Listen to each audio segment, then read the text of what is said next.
या तुमने कभी सोचा है एक ऐसी कौम जो पहाड़ों को तराश कर महल बनाती थी, जो कहती थी हमसे ज्यादा ताकतवर कौन, मगर जब आसमान का हुक्म आया तो उनके महल मिट्टी के नीचे दबा दिए गए। हजरत नूह अलैहिस्सलाम के बाद एक और कौम पैदा हुई, कौम आद। यमन और ओमान के दरमियान एक इलाके अहकाफ में रहते थे। उनके शहर का नाम था इराम जातुल इमाद, यानी स्तंभों वाला शहर, जो आसमान से बात करता था। उनके बदन पहाड़ों की तरह मजबूत, कद बादलों को छू लेते और उनका गुरूर आसमान को चीर देता था। वो कहते, हम ही जमीन के वारिस हैं और हमेशा रहेंगे।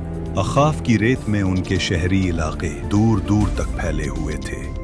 उनके घोड़ों के पांव से जमीन गूंजती थी। रात को उनके चिरागों की रोशनी दूर तक चमकती, गोया उनका शहर जमीन पर कोई ताज हो। और वे अपनी सभाओं और बैठकों में अक्सर एक ही बात कहते, हम जैसे लोग दोबारा कभी पैदा नहीं होंगे। उनके बच्चे भी छोटी उम्र में पत्थर उठाकर अपनी शक्ति दिखाते और बुजुर्ग गर्व से कहते, हमारे बच्चे भी पहाड़ों को झुकाने वाले हैं। आद के लोगों का एक और अजीब अकीदा था। वो समझते थे कि हवा उनकी गुलाम है। उनके जवान कभी वादी के दरमियान खड़े होकर दोनों हाथों को पहलाते और अपने आप से कहते, देखो, हवा हमारे जिस्म की पैरवी करती है। बुजुर्ग लोग अपनी नशिस्त महफिल में फख्र से कहते, हमारे बाप दादा हवा का रुख बदल देते थे, हमें कौन रोक सकता है। वो लोग जब तूफान को दूर से आता देखते तो हंसकर कहते, हवा हमारे साथ है, ये हम पर नहीं हमारे दुश्मनों पर पड़ेगी। लेकिन उन्हें क्या पता था कि आने वाली हवा उनकी सबसे बड़ी दुश्मन बन चुकी है। आद के लोग सिर्फ लंबे नहीं थे, उनकी जिस्मानी बनावट आम इंसान से कई गुना बड़ी थी। दरिया के किनारे उनके कदमों के निशान आज भी पहाड़ों के दरमियान मिलते हैं, जिन्हें देखकर लोग हैरान रह जाते। उनके घरों के दरवाजे इतने ऊंचे होते कि एक घोड़ा और सवार दोनों सीधा अंदर जा सकते, और उनके बर्तन पत्थर के बने हुए, इतने बड़े कि एक बर्तन में पूरा खानदान का खाना पक जाए। समय बीतता गया, घमंड बढ़ता गया, वक्त गुजरता गया और उनका तकब्बुर बढ़ता गया। फिर अल्लाह ने अपना नबी भेजा, हजरत हूद अलैहिस्सलाम, जो कहने लगे, ऐ मेरी कौम, सिर्फ अल्लाह की इबादत करो, उसके सिवा कोई माबूद नहीं। खुद क्या तू चाहता है हम अपने बाप दादा के मजहब छोड़ दें? हम ताकतवर हैं, हमें कोई छो नहीं सकता। हजरत हूद अलैहिस्सलाम ने फिर कहा, मैं तुम्हें उस अजाब से डरा रहा हूँ जो तुम सोच भी नहीं सकते। लेकिन जिन दिलों में गुरूर भर जाए, वहां नसीहत पत्थर से टकराकर टूट जाती है। हजरत हूद अलैहिस्सलाम रोज उनके बाजारों, उनके महलों, उनके दरवाजों के पास जाकर आखिरी दावत देते। कभी उनके सरदार हंस के कहते, हूद, तेरी बात में दम होता तो हमारे महल कब के गिर चुके होते। कभी कोई बच्चा उनकी आवाज का मजाक उड़ा देता और कुछ लोग उन्हें देखकर रास्ता बदल लेते, कहीं उन्हें अल्लाह का खौफ उनकी आंखों में भर न जाए। एक दिन हूद अलैहिस्सलाम उनकी असेंबली में गए, जहां उनके सरदार सोने के तख्तों पर बैठे थे। हूद अलैहिस्सलाम ने कहा, अल्लाह की बनाई हुई कुदरत का निजाम देख लो,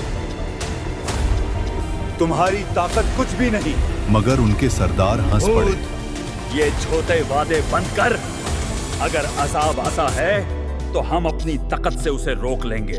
अजाब से कुछ दिन पहले आद की वादी में एक अजीब मंजर हुआ। रात को आसमान में एक गहरी गूंज सुनाई दी। न बादल गरजा, न बिजली चमकी, मगर वादी में ऐसे लगा जैसे कोई दूर से पुकार रहा हो। आद के लोग इस आवाज को सुनते और आपस में कहते, यह तो पहाड़ों की आवाज है।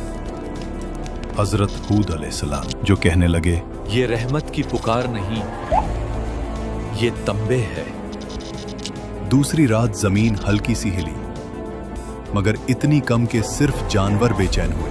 देखो, इंसान हंस पड़े। ज़मीन भी हमारी ताकत से डरती है। उन्हें नहीं पता था ये जमीन का आखिरी एतराज था। फिर आया अल्लाह का फैसला। सबसे पहले उन पर कहत आया। 3 साल तक एक बूंद बारिश ना हुई। नदियां सूख गईं, बाग जल गए, जमीन पत्थर बन गई। लोग आसमान की तरफ देखते रहे, कब बारिश आएगी। लेकिन आसमान से जवाब आया, खामोशी। पहले साल उन्होंने कहा, ये तो मामूली सा मसला है, हम ताकतवर लोग हैं।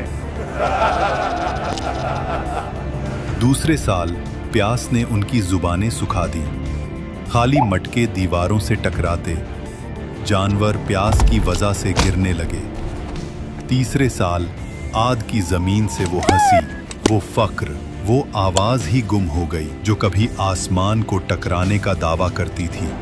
और जब लोग हूद अलैहिस्सलाम के पास आए तो वो उन्हें देखकर रोए नहीं, बस इतना कहा, अब अजाब का वक्त करीब है।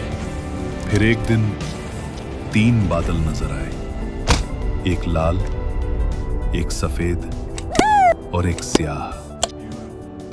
आसमान से फरिश्ता पुकारा, ऐ कौम आद, इनमें से एक बादल चुनो।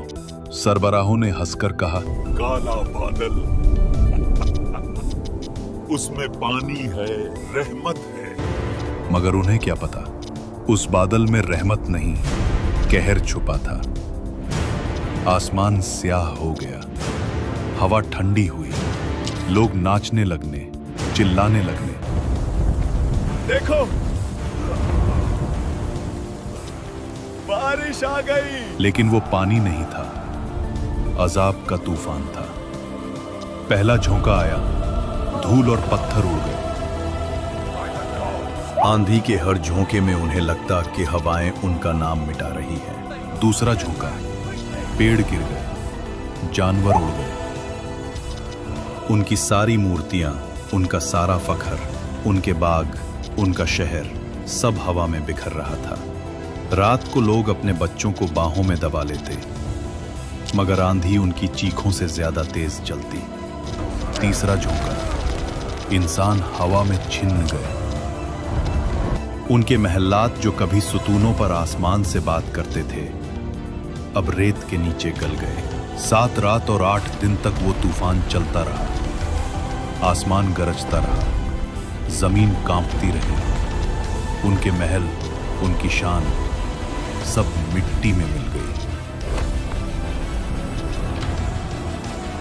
अल्लाह ने कहा, और आद को तबाह किया गया सख्त गर्जदार आंधी से, जो 7 रात और 8 दिन तक उन पर मुसलसल चली। और जब हवा रुकी तो सिर्फ सन्नाटा था। रह गया सिर्फ रेत का समंदर और गिरे हुए तने, जैसे खजूर के खोखले तने। लेकिन उन चंद लोगों को जो हजरत हूद अलैहिस्सलाम के साथ ईमान लाए, अल्लाह ने बचा लिया। उन्हें पहाड़ों के एक गार में पनाह दी गई। और हजरत हूद अलैहिस्सलाम ने कहा, ऐ मेरे रब, तू सबसे ज्यादा रहम करने वाला है, हमें उन रास्तों पर कायम रख जो तेरी तरफ ले जाते हैं। हूद अलैहिस्सलाम जब वादी के ऊपर खड़े हुए तबाह शहर को देख रहे थे तो उनकी आंखों में आंसू भर आए। ये वो लोग थे जो कभी कहते थे, हमसे ज्यादा ताकतवर कौन? और अब उनकी जिंदा निशानी भी हवा में बिखर चुकी थी। हूद अलैहिस्सलाम ने कहा, तकब्बुर का अंजाम हमेशा तबाही है और अल्लाह की नाफरमानी हलाकत। आज भी अहकाफ्त की रेत के नीचे उनका शहर इराम दबा हुआ है, एक गवाही के तौर पर, जो कहती है ताकत और शान से नहीं, सिर्फ अल्लाह की इताअत से इज्जत मिलती है। अगर तुम्हें ये कुरानिक कहानी पसंद आई हो तो वीडियो को लाइक करो, कमेंट्स में लिखो तुम अगले एपिसोड में किस कौम की कहानी देखना चाहते हो, और चैनल को सब्सक्राइब करना मत भूलना। ये सिर्फ एक कहानी नहीं, एक हकीकत है। جو ہمیشہ یاد دلاتی ہے کہ جب انسان غرور کرنے لگتا ہے اور ظلم اور ناانصافی قائم کرتا ہے تو اللہ اسے مٹا دیتا ہے۔